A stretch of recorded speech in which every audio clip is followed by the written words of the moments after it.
Di antara hadis tersebut ada yang dihimpun oleh Imam Muslim dalam kitab sahihnya, terletak dalam nomor hadis 1015, sanadnya tersambung pada sahabat mulia Abu Hurairah radhiyallahu taala anhu. Dari Nabi sallallahu alaihi wasallam qala Rasulullah sallallahu alaihi wasallam, beliau bersabda, "Ayyuhan nas, innallaha tayyibun la yaqbalu illa tayyiba.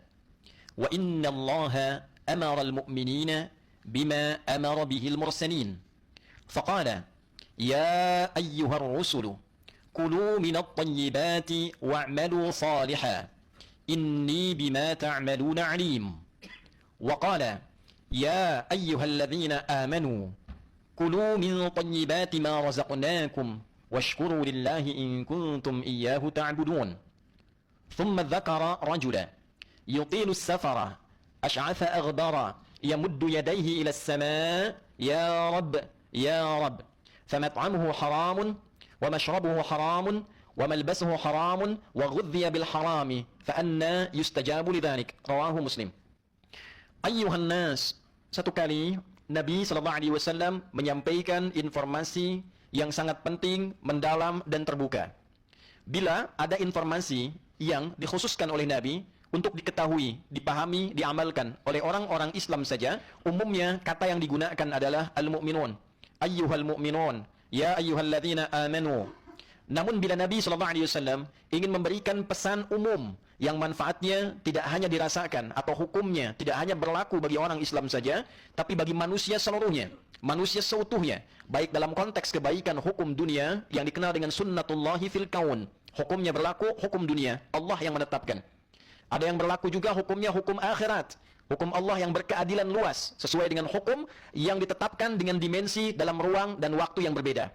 Bila kita punya hukum di Indonesia, tentu akan berbeda hukumnya dengan di Malaysia. Hukum di Malaysia tidak sama dengan hukum di Australia.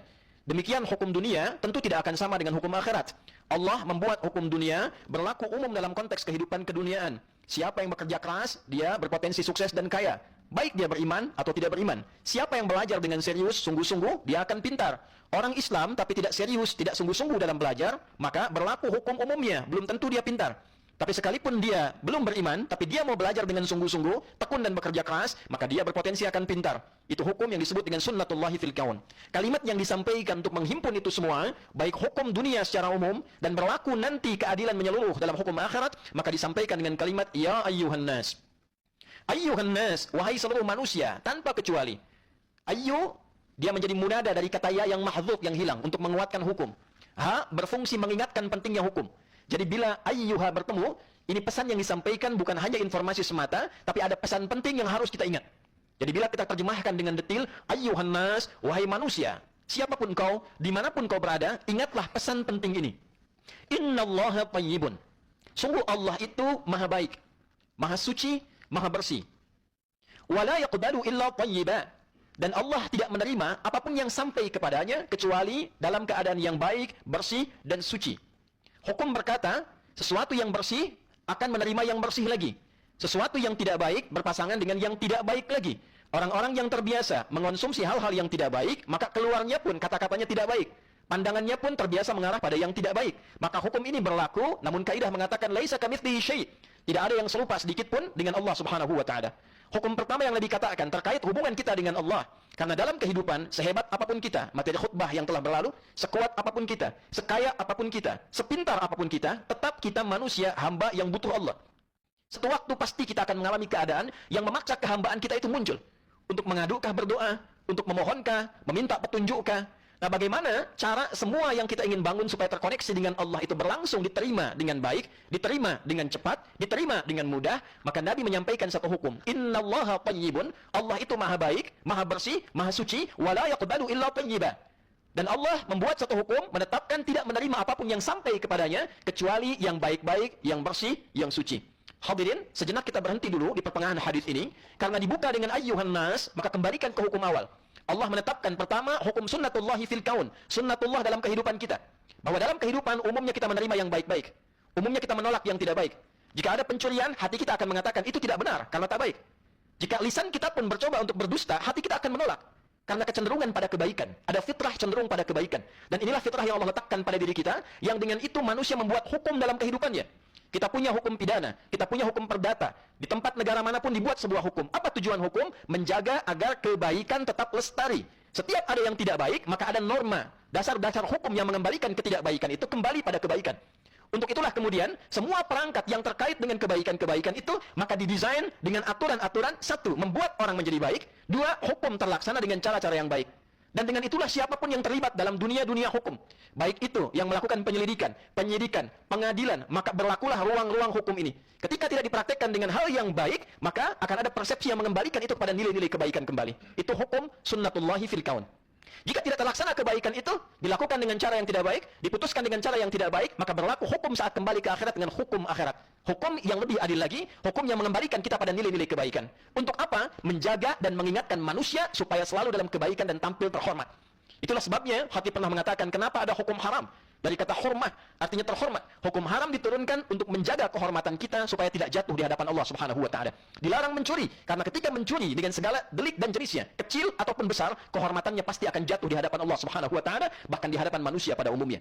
Untuk itulah diingatkan kepada kita, bagi orang-orang yang merasa tidak lolos dengan hukum dunia, bagi yang merasa mudah dengan hukum dunia, dia bisa mencuri bebas, dia bisa menipu bebas, maka mengapa ada hukum akhirat? Untuk memberikan kepastian hukum berkeadilan. Dan diingatkanlah itu dengan nilai-nilai agama, supaya mencegah kita dari perbuatan buruk. Maka muncul pengingat yang disampaikan para ulama, yang mengambil riwayat-riwayat dari Nabi SAW. Ketika Anda terfikir berbuat maksiat, bayangkan seketika akan wafat. Anda akan korupsi, terfikir, bayangkan wafat. Walaupun Anda merencanakan, saya korupsi, saya hitung sekian, saya siapkan sekian, yang menghambat sekian, diduga akan lolos, tertingginya, bayangkan seketika Anda wafat. Hukum dunia tidak berlaku bagi Anda, hukum akhirat menanti Anda. Inilah kepastian dalam nilai keadilan. Mengapa ada hukum akhirat? Untuk memberikan keadilan yang setara bagi seluruh umat manusia dalam konteks berkehidupan. Ini yang dimaksud kalimat ayyuhan nas, hei manusia, innallaha thayyibun, sungguh Allah itu maha baik, maka berbuatlah baik, karena kita itu hamba Allah. Nyembahnya nyembah ke Allah, ikutnya perintah Allah, Allahnya baik. Kenapa yang menyembahnya tidak baik? Allah Tuhan punya sifat Rahman dan Rahim. Mengapa yang mengaku hamba bertuhan Allah tidak memiliki rasa kasih dalam dirinya? Dibalik, ditekankan dengan kata inna pada kalimat ini, menyadarkan kedalaman pada jiwa kita. Dalam bahasa yang lain yang lebih dalam adalah, jika Anda mengaku hamba Allah, jika Anda mengaku umatnya Rasulullah SAW, kita punya Tuhan yang maha baik, maha suci, maha bersih, maka malulah dalam kehidupan sebagai Allah, sebagai hamba Allah, jika berlaku sesuatu yang menyimpang dari kebersihan dan kesucian dalam kehidupan. Wa inna Allaha amara al-mu'minina bima amara bihil mursalin. Dan sungguh Allah dalam konteks kebaikan, kesucian, kebersihan ini menerapkan hukum yang sama dengan semua manusia, termasuk insan beriman, bahkan para rasul. Anda bisa bayangkan, para rasul yang dekat dengan Allah, utusan Allah, surga terjamin, orang paling takwa, tidak keluar dari hukum ini. Tetap diperintahkan menjaga kebaikan, menjaga kesucian, menjaga kebersihan. Faqala, maka ditekankan kemudian oleh Nabi SAW untuk mengingatkan, maka dikutiplah Al-Quran surah Al-Mu'minun di ayat ke-51 itu. Ya ayyuhar rusulu, kulu minat thayyibat. Hai semua rasul tanpa kecuali. Dari sejak Rasul pertama bertugas, Nabi Nuh alaihissalam, sampai Rasul terakhir bertugas, Nabi Muhammad SAW, berlaku semua hukum ini. Kulu minat thayyibat, karena Allahnya tayyib, bersih, suci, baik. Para Rasul pun diminta mendapatkan semua yang dikonsumsi dalam kehidupannya, menjadi contoh bagi umatnya. Jangan makan kecuali yang baik. Jangan kenakan perangkat hidup kecuali yang bersih. Jangan berperilaku kecuali yang bening. Tunjukkan kebaikan itu, tunjukkan bahwa Anda itu utusan Allah. Tunjukkan bahwa Anda itu adalah orang-orang yang menyampaikan risalah Allah. Karena Allahnya baik, risalahnya baik, Rasulnya diminta mencontohkan. Lalu kemudian, Rasul menyampaikan pada siapa? Pada orang-orang yang yakin, ingin jadi baik, ingin jadi bersih. Tidak perlu kita membuat gerakan misalnya dalam tanda petik, pengen jadi baik, karena ajaran kita itu sudah baik. Orang masuk Islam pasti baik. Anda bayangkan jahiliyah, betapa banyak orang menyimpang, masuk Islam, jadi baik. Dan baiknya tidak tanggung. Dia jadi pejabat, baik. Jadi birokrat, baik. Jadi orang kaya, baik. Jadi ilmuwan, baik. Jadi menjadi muslim, otomatis jadi baik. Kalau sampai Jumat ini kita berislam belasan tahun, puluhan tahun, bahkan dari lahir, belum baik, maka ada bagian dari petunjuk Islam ini yang belum kita praktekkan dalam kehidupan. Boleh jadi ayat Qur'annya baru sekadar dibaca, belum diamalkan. Saudara, kenikmatan berislam itu tidak akan terasa kalau tidak kita praktekkan. Ayat jujur itu hanya sekadar bacaan yang tak terasa dalam hidup kalau nggak dipraktekkan ayatnya. Ayat silaturahim itu tidak akan pernah terasa nikmatnya kalau kita tidak praktekkan dalam kehidupan. Maka turunlah Quran surah kedua Al-Baqarah ayat 172 dalam konteks menyambung ayat yang tadi. Ya ayyuhalladzina amanu kulu min thayyibati ma razaqnakum. Hai orang-orang yang beriman. Para rasul menerima risalah dari Allah. Risalah Rasul disampaikan kepada orang-orang yang yakin disebut orang beriman.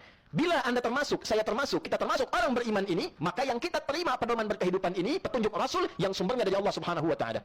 Maka kalau sumbernya bersih, Rasulnya bersih, orang beriman pun pasti akan menjaga nilai kebersihan ini dan dia praktekkan dalam kehidupan. Kulu min thayyibati ma razaqnakum. Hei orang-orang beriman, silakan bekerja. Cari makanlah minimal. Makanlah dari yang bersih-bersih, yang baik-baik, yang Allah telah tetapkan hukum pencarian rizkinya kepada kalian. Dan bersyukurlah kepada Allah dengan diberi kemampuan mencari rezeki itu, dan ketahuilah satu saat kita semua akan kembali kepada Allah membawa bekal ibadah kita. Maka bekerja itu bukan sekedar berangkat gelap, pulang gelap, bergulat dengan kemacetan, bekerja lelah dan pulang. Itu ibadah, saudara. Di dalamnya ada pelaksanaan perintah. Di dalamnya ada rasa syukur. Maka perintah Qur'annya nikmati saja. Rizkinya sudah Allah tetapkan, tidak akan tertukar. Kita bekerja apapun yang kita lakukan, rizki turun. Karena konsep rizki itu ditetapkan, begitu kita berikhtiar, diturunkan untuk kita. Tidak merubah kuantitas rezeki kita. Apapun yang kita kerjakan, kita bisa dapatkan rezeki itu sesuai dengan kuota kita.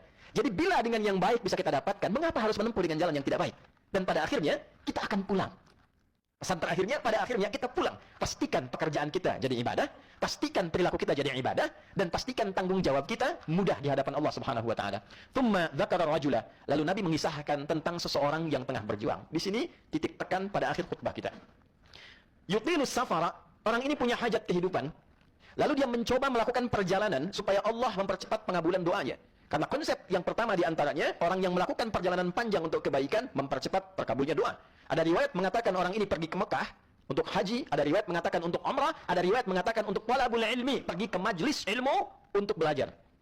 Kemudian asy'atha aghbara, sampai-sampai saking panjangnya jarak yang ditempuh, dia menempuh tantangan yang tidak mudah, pakaiannya mulai kotor dengan debu, rambutnya mulai tidak tertata. Saking inginnya terkabul doa dengan hajat yang ia kemudian tempuh. Yamuddu yadayhi ila sama, di riwayat Imam Tirmidzi, yamuddu yadahu ila sama. Kemudian ia mengangkat tangannya bermohon. Jika yadayhi seperti ini, yadahu menyatukan demikian. Bertemu dua telapak ini, Anda satukan kurang lebih seperti ini sehingga garisnya bertemu. Tempatkan di dalam dada seperti ini, di depannya. Jika apa yang dimohonkan semakin kuat, angkat seperti ini seperti istisqa. Maka mengangkat tangan seperti ini dalam hadis riwayat Abu Dawud tersambung pada Nabi SAW lebih cepat dikabulkan dibandingkan dengan berdoa yang diam, irsal seperti ini, tidak mengangkat tangan. Innallaha hayyun karimun. Sungguh Allah itu punya sifat yang sangat mulia dan akan merasa malu dalam tanda petik jika mengabaikan hamba mengangkat tangan tanpa dikabulkan doanya. Kemudian dia berkata, ya Rab, memulai dengan al-asma'ul husna. Mengawali doa dengan al-asma'ul husna, mengabulkan doa lebih cepat dibandingkan dengan langsung meminta pada substansinya. Quran surah ke-17 ayat 110. Qulid Allaha awid ar-Rahman ayyamma tad'u falahul asma'ul husna. Jika Anda punya persoalan, punya hajat, minta, sebut nama Allah. Sebut Ar-Rahman. Atau Anda pilih nama yang sesuai dengan apa yang kita butuhkan. Butuh ilmu ya Alim, butuh rizki ya Razzaq, punya masalah ya Al-Fattah, demikian seterusnya. Dia melakukan 3 hal ini. Anda bisa bayangkan, menempuh perjalanan jauh, mempercepat doa pada kebaikan. Mengangkat tangannya demikian, mempercepat terkabulnya doa. Membuka dengan al-asma'ul husna, mempercepat terkabulnya doa. Seharusnya doa dia dikabulkan 3 kali lebih cepat dibandingkan dengan orang biasa. Apa komentar Nabi? Anna yustajabu lidhalik. Ini tak bisa terkabul, sulit. Bagaimana bisa dikabulkan? Bagaimana bisa dikabulkan? Dia melakukan 3 hal, tapi ya komentar yang dapatkan dari Nabi, bagaimana doanya terkabul? Ternyata, mat'amu haram, makanannya bersumber dari yang haram. Mashrabu haram, minumannya bersumber dari yang haram. Malbasu haram, pakaiannya bersumber dari yang haram. Wa ghuddiya bil haram, dan perangkat hidupnya disupport dari sumber-sumber yang haram. Saudara, jika Anda menyimpan gelas terbuka, apapun bisa kita masukkan, air, kopi, susu, dan sejenisnya. Tapi jika Anda berikan penghalang di atasnya, tutupnya, tutup yang ringan seperti tisu, masih ada tetesan. Tutup yang keras, itu tidak akan pernah menjadikan benda yang akan kita masukkan masuk ke dalam gelas. Dia akan terpental kembali. Demikianlah perbuatan haram yang dilakukan oleh manusia yang bertuhan. Manusia yang bertuhan, apalagi insan beriman, bukan berarti tidak mengabulkan doa. Perbuatan haram itu menghambat doa yang seyogianya terkabul. Dia kembali lagi karena ada sekat maksiat yang terdapat di dalamnya. Jumat itu adalah waktu terkabulnya doa. Umrah, betapa kuatnya terkabulnya doa. Haji, betapa kuatnya terkabulnya doa. Kita kadang sampai menangis khusyuk mengangkat tangan, betapa kuatnya seharusnya terkabulnya doa. Tapi bila doa yang kita mohonkan dengan sepenuh jiwa itu belum terkabul dengan baik seperti yang kita rasakan, boleh jadi, lihat 3 hal. 1, langsung dikabulkan sesuai permintaan. Saya minta anak saya lulus ujian, lulus. 2, mungkin Allah berikan saat kita sanggup menerimanya. Anda punya anak usia 5 tahun minta diberikan motor. Anda punya uangnya, tapi tentu tidak akan Anda berikan sampai ia sanggup mengendarainya. Terkadang kita minta, Allah baru kabulkan 2 tahun kemudian, seperti peralihan kiblat.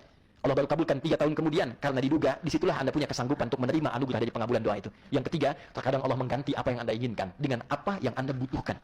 Anda minta A, Anda tidak butuh itu. Ada mafsadat di depan yang mungkin buruk bagi Anda. Diganti oleh Allah dengan yang lain yang lebih baik. Anda kehilangan proyek A, tapi ternyata Anda dapat proyek B. Karena boleh jadi di balik proyek A ini ada sesuatu yang tidak baik buat Anda. Demikian Quran surah kedua di ayat ke-216. Jika tiga ini tidak terjadi, maka silahkan dicek. Mungkin ada yang haram dalam pakaian, ada yang haram dalam makanan, ada yang haram dalam minuman, ada yang haram dalam ucapan, ada yang haram dalam pandangan, ada yang haram dalam gerakan, ada yang haram dalam perilaku kehidupan. Dan Jumat inilah kita bersimpuh di hadapan Allah Subhanahu wa taala untuk bertobat. Semoga yang haram ini tidak menghambat anugerah Allah diturunkan kepada kita menjadi pribadi yang baik atau menghambat kita menghadap Allah untuk mendapatkan rahmat di hari kiamat kelak. Hadirin, jika Allah sudah dudukan kita di Jumat ini mendengar pesan ini, yang pesannya langsung tersambung kepada Nabi, sanadnya bersambung pada Allah Subhanahu wa taala Rabbul Alamin, belum menyentuh kita untuk berbuat baik, dengan cara apa lagi dan berapa Jumat lagi dibutuhkan untuk kita untuk merubah hidup kita semakin lebih baik dan wafat dalam keadaan yang baik. Barakallahu li wa lakum fil Qur'anil azim wa nafa'ani wa iyyakum bima fihi minal ayati wa dzikril hakim wa taqabbala minni wa minkum tilawatahu innahu huwas sami'ul alim. Ud'ullaha yastajib lana wa lakum jami'an.